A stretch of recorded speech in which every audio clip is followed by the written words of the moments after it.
আজকে সারা বাংলাদেশ জুড়ে তেলের যে সিন্ডিকেট আপনারা দেখতে পাচ্ছেন না? নীলফামারী থেকে সুদূর এই মাহফিলে আসতে গিয়ে যতগুলো পাম আমার চোখের সামনে পড়েছি, কি পরিমাণ জ্যাম! প্রায় হাফ কিলো 1 কিলোমিটার দূর থেকে মোটরসাইকেল ওয়ালারা লাইন ধরেছে। তা আবার তেল দিচ্ছে মাত্র 100 টাকার 200 টাকার। কি সিন্ডিকেট শুরু হয়েছে! পৃথিবীর অন্যান্য রাষ্ট্রগুলোতে সিন্ডিকেট বন্ধ হয়, আর আমাদের এই দেশে খালি একটু বাতাস বওয়া শুরু হলেই সিন্ডিকেট শুরু হয়। বলেন না কেন? যুদ্ধ হচ্ছে কোথায়, অথচ তেলের সিন্ডিকেট এই দেশে শুরু হয়েছে। আমাদের যদি মরণের ভয় থাকতো যে যখন তখন আমার মরণ হয়ে যেতে পারে, আমরা কি ভাই এই বাংলাদেশে বসে, বিশেষ করে টাকাওয়ালা আমরা যারা, আমরা কি এই সিন্ডিকেট ব্যবসা করতে পারতাম? কথা বলা লাগবে। সে মরণের ভয় আমাদের নেই। প্রাণ প্রিয় বগুড়াবাসী, আমাদের সবাই মিলে সিদ্ধান্ত নিতে হবে, যখন তখন আমাদের মরণ হয়ে যেতে পারে। দুনিয়ায় যে দুঃখেও আমরা থাকবো না, কি নিয়ে যাব, কি নিয়ে যেতে পারবো? আইসি যেমন একা, আমরা যাব একা। আসার বেলায় যেমন খালি হাতে, যাবার বেলায়ও খালি হাতে। বলেন, হয়তো লজ্জা স্থানটা ঢাকার জন্য কয়েক টুকরো সাদা কাপড় বরাদ্দ হবে, এছাড়া আর কিছু যাবে? দামি পায়ের জুতো পরে থাকবে, পরনের দামি পোশাক পরে থাকবে, এমনকি হাতের ঘড়িটা পর্যন্ত আপনি নিয়ে যেতে পারবেন না। বলেন, মুহূর্তের ভেতরে আপনাকে যাওয়া লাগবে গোরস্থানে, কবরস্থানে। যার নাম কবর তার রাখে না পৃথিবীতে কেউ খবর। যত মানুষ গোরস্থানে কবরস্থানে ঘুমিয়ে আছে, কোন মানুষ কি তাদের খোঁজ খবর রেখেছে? বলেন, আপনিও মরে যাবেন, আমিও মরে যাব। আমাকে আপনাকে কেউ না কেউ ওই গোরস্থানে কবরস্থানে মাটি চাপা দিয়ে আসবে। কিছুদিন পরে আপনার আমারও কেউ খোঁজ রাখবে না। এটা কি স্বাভাবিক না? বলেন, কিসের ধান্দা আপনি কি করছেন বলেন তো?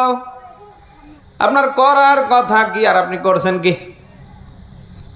আপনি মুসলমান দাবি করেন, অথচ আপনি নামাজটা ঠিক মতো পড়েন না, ইসলামের ফরজ বিধানগুলি আপনি মানেন না। না এরকম মুসলমান এদেশে নেই? কত মুসলমান আছে ও জুমার নামাজ পড়ে না। পোশাক আশাক দেখলে মনে জান্নাত থেকে পালিয়ে এসেছে, কিন্তু বাস্তবতায় চিত্র যেন পাল্টে গেছে।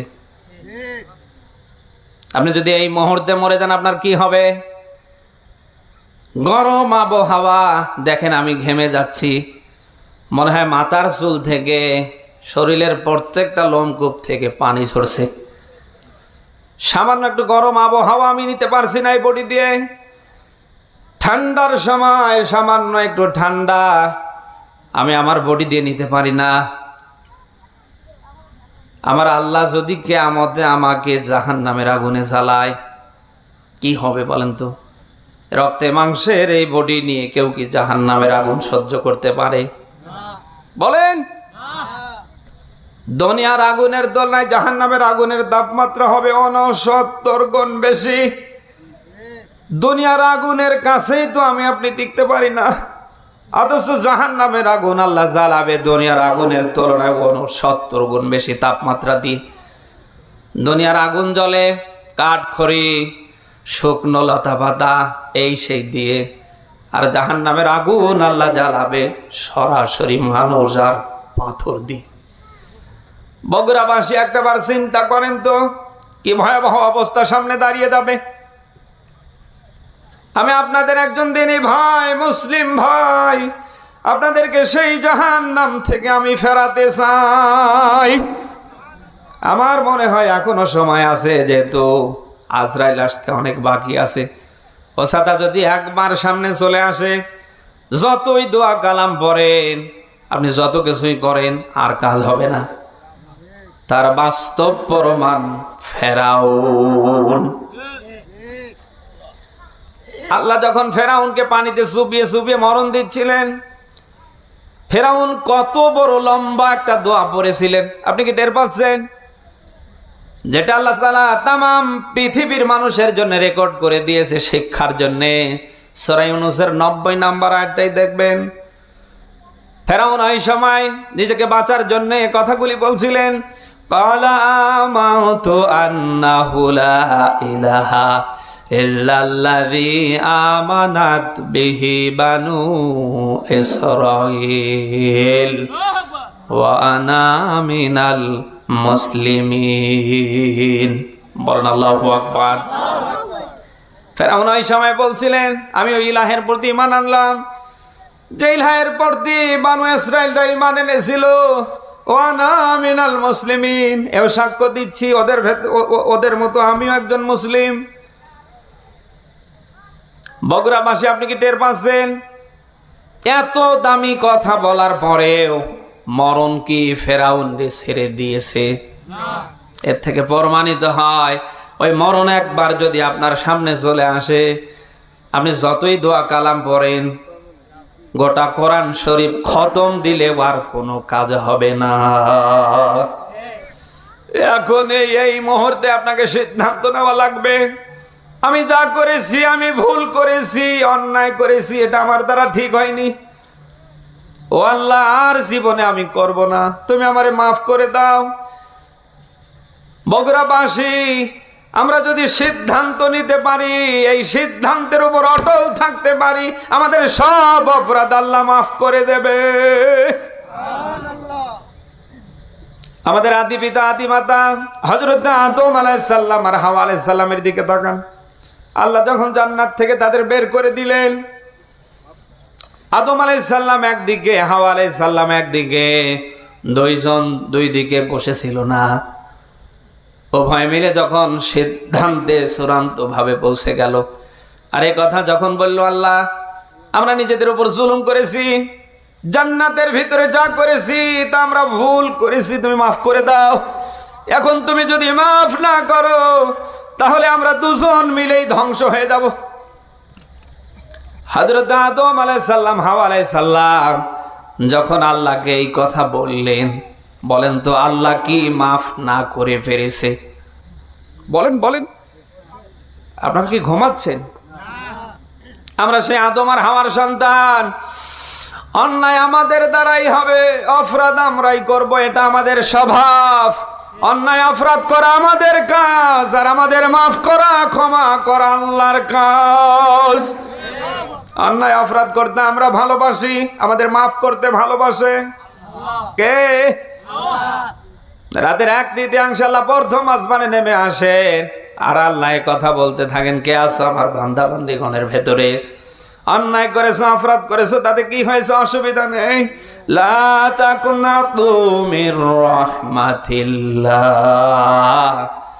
তোমরা আমার রহমত থেকে বান্দা নিরাশ হবে না। ইন্নাল্লাহা ইয়াগফিরুয যুনুবা জামিআ, আমি আল্লাহ বলছি মাফ করব তোমাদের জীবনের সব গুনাহ। প্রত্যেকটা রাতের 1/3 এই ঘোষণা দেন কে? আল্লাহ বারবার আমাদের দিকে তাকিয়ে আছে, আমরা কখন কোন সময় আল্লাহর দিকে ফিরে যাব, এই দিকে তাকিয়ে আছেন কে?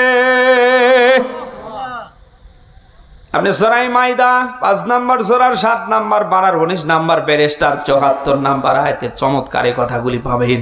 আল্লাহ যেন নিজেই আপনাকে ডাকছেন, আফালা ইয়াতুবুনা ইলাল্লাহ ওয়া ইয়াস্তাগফিরুনাহু ওয়াল্লাহু গফুরুর রহিম। আল্লাহ বলছেন, ও বান্দা তোমরা কি আমার দিকে ফিরে আসবা না? তোমরা কি ব্যাক করবা না? ওয়া ইয়াস্তাগফিরুনা, তোমরা কি আমার কাছে মাফ চাইবা না, ক্ষমা চাইবা না? কে বলছেন? আল্লাহ। আল্লাহ তাআলা কেন এত কথা বলছেন? বলার পেছনে কারণ আছে না নেই? পৃথিবীতে যত সৃষ্টি দেখছেন, কোন সৃষ্টিকে আল্লাহ বানাতে গিয়ে ফেরেশতাদের সাথে বসেননি, আল্লাহ পরামর্শ করেননি। একটা মাত্র সৃষ্টি, তার নাম মানুষ। এই মানুষকে বানাতে গিয়ে আল্লাহ ফেরেশতাদের সাথে বসেছেন, মিটিং এর পর মিটিং করেছেন। ওই সময় আল্লাহ যখন বললেন পৃথিবীতে মানুষ পাঠাতে চাই, তোমাদের মতামত কি? ফেরেশতারা ডিনাই করে বসলেন, আল্লাহ দরকার নেই, আপনি যাদেরকে বানাতে চান এরা এমন জাতের জাত, এরা কোন রকম চেয়ার পেলে পরে 41 কেউ 71-এর টার্গেট নিয়ে বসে পড়বে। এদের যার যত হবে ওদের আকাঙ্ক্ষা তত বাড়বে, ওরা এই করবে সেই করবে, অতএব এদেরকে বানানোর দরকার নেই। সব শেষে আল্লাহ তাআলা একক সিদ্ধান্তে মানুষ বানিয়েছেন। এ মানুষ কিয়ামতে জাহান্নামে যাবে, এটা কি আল্লাহ চায়? বলেন। সূরা আলে ইমরান 3 নম্বর সূরার 4 নম্বর পারার 6 নম্বর পৃষ্ঠার প্রথম নম্বর লাইনের 133 নম্বর আয়াতে পাবেন আল্লাহ পাক যেন আপনাকে এই হাত ধরে ডাকছেন, আসারিউ ইলা মাগফিরাতিম মির রাব্বিকুম ওয়া জান্নাতিন আরদুহাস সামাওয়াতু ওয়াল আরদু উইদ্দাতু লিল মুত্তাকিন। আল্লাহু আকবার। এটার দিকে খেয়াল করেন, আল্লাহ পাক বলেন বান্দা দৌড়াও আমার ক্ষমার দিকে। কে বলছেন? আল্লাহ। ও বান্দা জিন্দা থাকতে তুমি যদি আমার ক্ষমা নিয়ে মরতে পারো, এমন জান্নাতের মালিক আমি আল্লাহ বানিয়ে দেব যে জান্নাতের বিশালতা হলো জমিন আর আসমান। সেই আল্লাহর ক্ষমা আমাদের পাওয়ার দরকার আছে না নেই? কখন? মরে গেলে। ভাই কখন? এখন, এই মুহূর্তেই। কারণ ওঠার কোনো গ্যারান্টি সামনে 5 দিন 10 দিন 5 বছর 10 বছর 1 যুগ এই সেই বাঁচবো, গ্যারান্টি আমাদের আছে? এই জন্য এখনই এই মুহূর্তে আমাকে আপনাকে সিদ্ধান্ত নেওয়া লাগবে। যা করেছি আমি ভুল করেছি, আল্লাহ যেন মাফ করে দেয়।